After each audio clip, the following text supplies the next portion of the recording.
the school, you know, there was a lot of discussion, political discussion about whether, I mean, it quickly became apparent that not all students could go back to school. And there was a political discussion whether it should be the oldest ones or the youngest ones. Okay.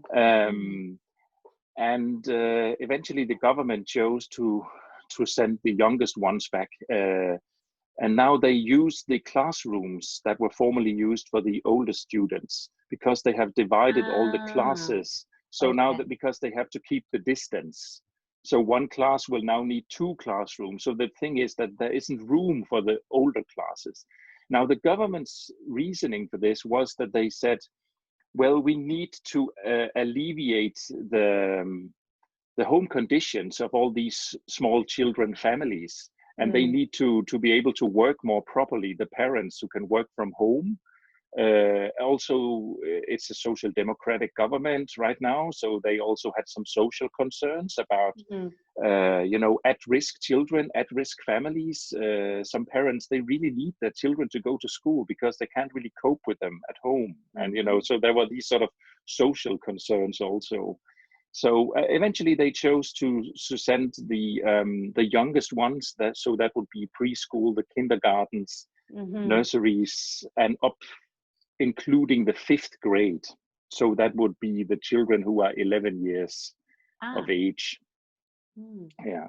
So they are all back in school now, but they have to follow these guidelines I mentioned before. This is all around the country. Yes, this is countrywide. Yes. Okay. And these guidelines say that they have to wash their hands quite a lot, at least every other hour when they arrive, when they have recess and stuff like that. And they have to keep the distance. They are organized into play groups with about 4 children in each play group. But, you know, in our case, you know, we have 4 children and 2 of them are twins, and they go to the same sort of year group, of course, and they are also allowed to play with the children in the play group outside of school. So what happens in our house is that they bring different children home because they are in different play groups. So, you know, so you get all these sort of inconsistencies in these policies. I mean, the way they are enacted, for sure. So that's really how it works for the young children. Now the problem has presented itself that the children wash hands too much, so they get sore hands. They have all red hands, and it's quite painful. And we have to put some moisturizer on their hands every day because of this. So yeah, I think that's more or less the situation for the young children. You know, to begin with, we had about 2 weeks? Yeah, I think it was only like 2 weeks of homeschooling, where the schools were just completely closed. And the situation there was that the teachers would be in touch online with parents, but also directly with students, because they would have their little Chromebooks, the little computers, and they can be online with the students. But what happened really was quite uncoordinated, because all the teachers in the different subjects, they would give out homework to do. And that wasn't really coordinated. So for the parents, it was a huge, I mean, almost shock to some parents how much, so you have to read this, you have to do an essay on that, you have to do this math, you have to do, and it was, oh my God. And I mean, in our case with 4 children, it was quite overwhelming and saying, so also in prioritizing, what's more important? Should they do math? Should they do English? Should they do Danish? What's more important? Because they don't have time for everything. And there was some debate about that. And there were even a couple of school leaders who came out on Facebook writing some really good or interesting letters there saying, please remember, this is not your responsibility as such. You know, the school will pick up on this when they come back to school. Please remember to spend time together as a family. Try to see some of the positive things. You can have time to play games, and enjoy yourself, talk with each other, and be together as a family. So that was sort of like a competing discourse also. Okay, and this discourse was from the administration, or who was? Yeah, even from some school leaders even wrote that. Yeah. But then it was also an interesting observation that we suddenly felt that the teachers were really interested in documentation. So we felt that, you know, the ministry had clearly written out something or sent something to the schools about they had to be able to document progress. And all of a sudden, you know, we had to tick boxes and children had to tick boxes, and it was a bit, yeah, but come on. I mean, do you really need that? So, and I think that's really interesting. I'm thinking about doing an article now with one of the postdocs, Alison and Paola Mattai, comparing Italy, England, and Denmark in terms of these policies and accountability, because it's something that we really saw that, you know, teachers were still being held to account and parents were being held to account to some extent. And, you know, some of these sort of, I would call them sort of these sort of damaging dynamics that come out is that some parents, they are very keen in showing that they are really perfect parents, that they come out saying, so my children are not behind. We have made it. Of course, we made all this homework that we are good students. Yeah. All that sort of, you can see on these online fora for parents, you know, there's some who are really working to sort of promote themselves and their own sort of image. So that's really obnoxious, to be honest. But yeah, anyway, so I would say that's been the situation in the first couple of weeks. And then, well, what I said before is what it's like now for the young children. For the older children, they are really, really frustrated because they want to go back to school. They have no social life.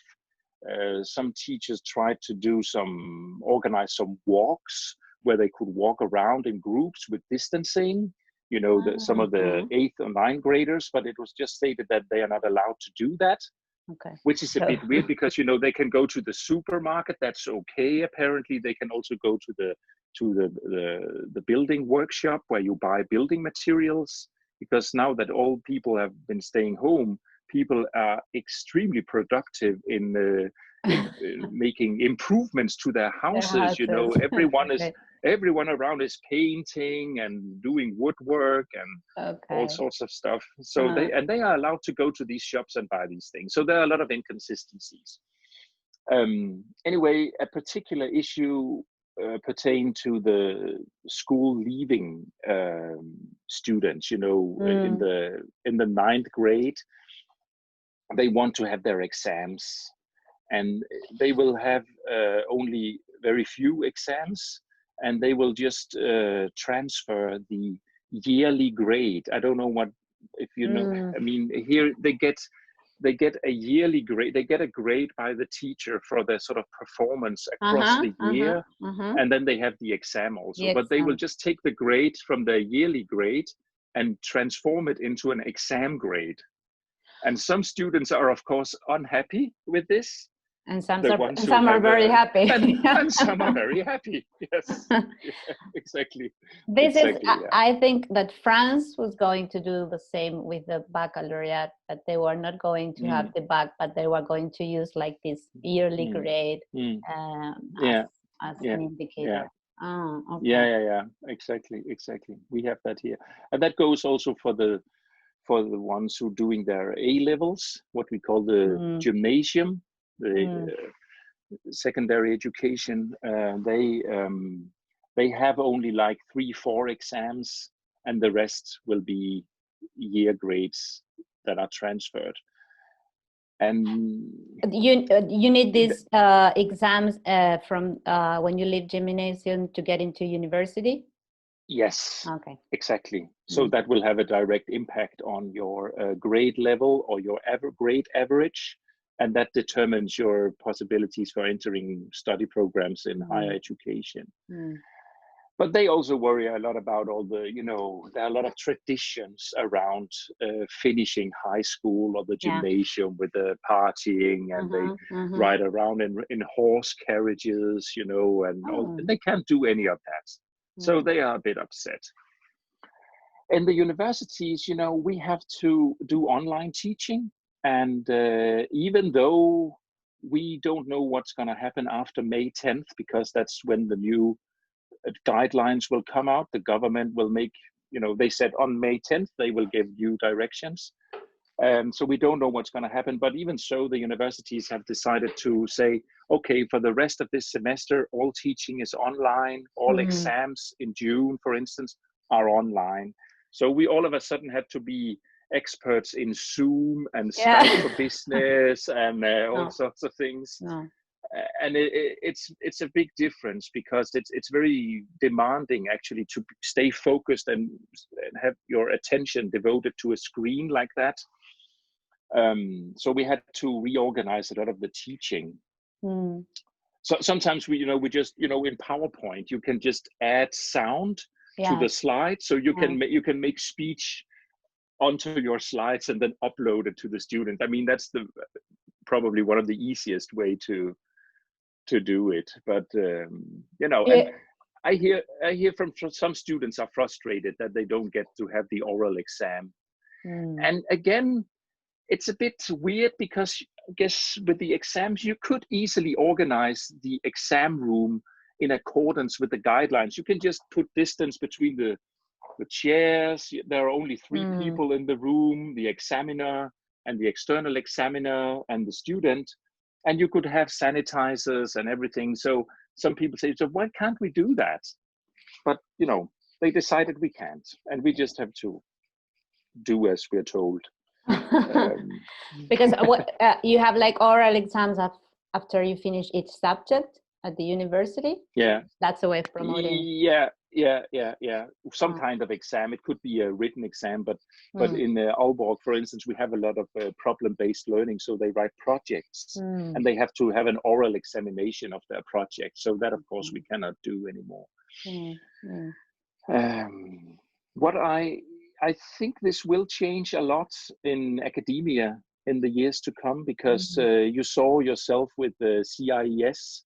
They transferred it very quickly and very brilliantly, I think, into VCIES, like the virtual CIES. And I think we are beginning to see more and more academic events taking place online.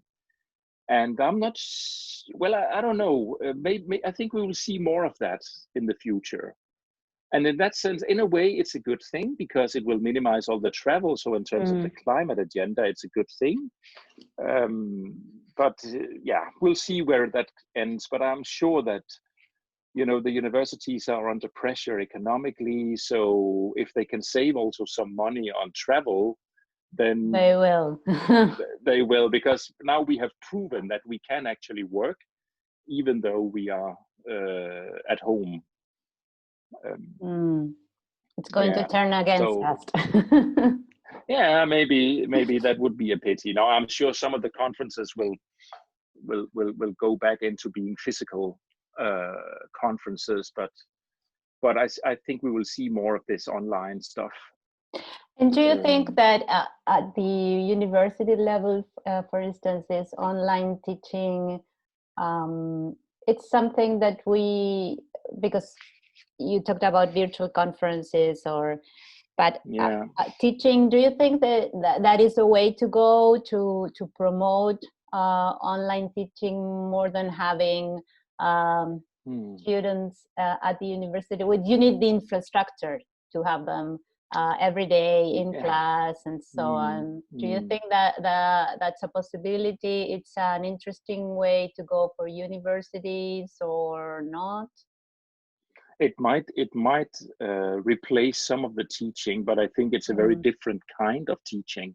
So you don't get the interaction, you don't get the dynamics so much of the classroom. But of course, you do see that when you teach on Skype for Business and probably also on Zoom, that you have the chat going on in the right side of the screen. So students are writing comments and all that, but still it's it's different. It's very different. So I must admit, I miss the sort of the social interaction and the dynamics that you sometimes can get going in a classroom. Also for you as a teacher who might find it harder to articulate and demonstrate stuff and be spontaneous and go to the blackboard, draw something, and or showing something, imitating something. It's much more sort of structured. You have to be you're just a face on a screen, and you have to be serious, just talking. It's I think it amputates some of the tools that you might have in your toolbox as a teacher, and it stifles your didactical possibilities. Well, I'm not saying that maybe it opens up some other didactical possibilities, but it certainly closes some, I would say. Yeah, that's good. Yeah.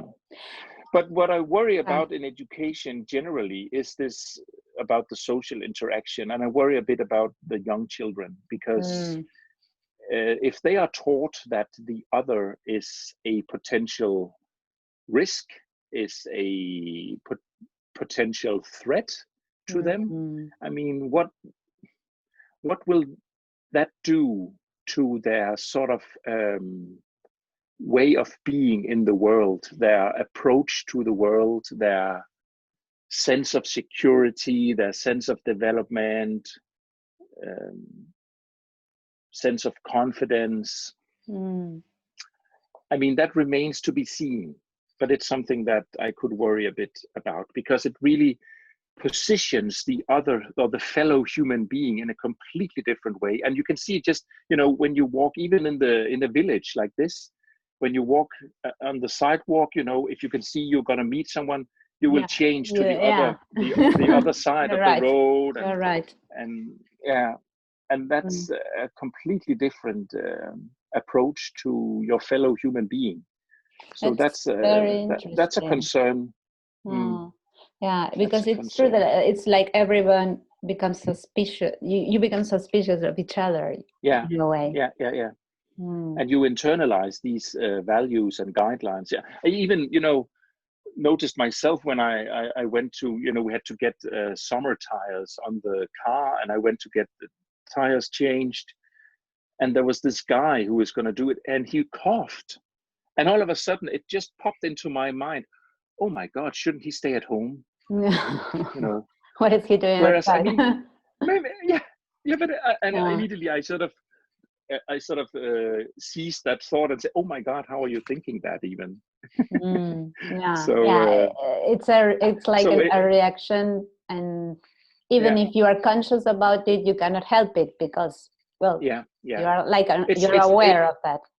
It's exactly the same when you experience that you hear a lot of news stories in the media about young groups of Arab males who are threatening and being disturbing, and then if they enter the train, even though I'm have studied Martin Buber and Enrique Dussel and Levinas and all that, I can't help. It pops into my mind, okay, so there might be a potential threat there.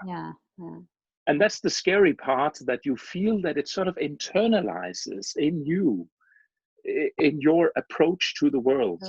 And even if I feel that, if I experience that, then I worry about how young children will experience that also. Will they be able to recover, to have an open approach and a sense of confidence and security in their interactions with fellow human beings when they grow up? And they are even now already talking about the COVID-19 generation, that this generation of children will be affected long term about this. So, but that's interesting. And I was thinking also that what you mentioned, which was very, very interesting, it's also a challenge for school, because I mean, the main purpose of school is to get together and get to know or distribute the knowledge that was produced for everyone, but to learn it together with others. And so that was like school is organized in a way to promote that encounter, and not only with knowledge, but learning with others. So, and now what you said about, well, the other as a potential threat, it's like, it sounds like a contradiction in the sense of schooling in itself. So absolutely, it's something that you're right. You're absolutely right. But I think those were sort of my thoughts to the themes that you mentioned to begin with. So touching upon the young, the older, the school leavers, the higher education, and some thoughts about what we might see in the future, actually. This was great, Christian.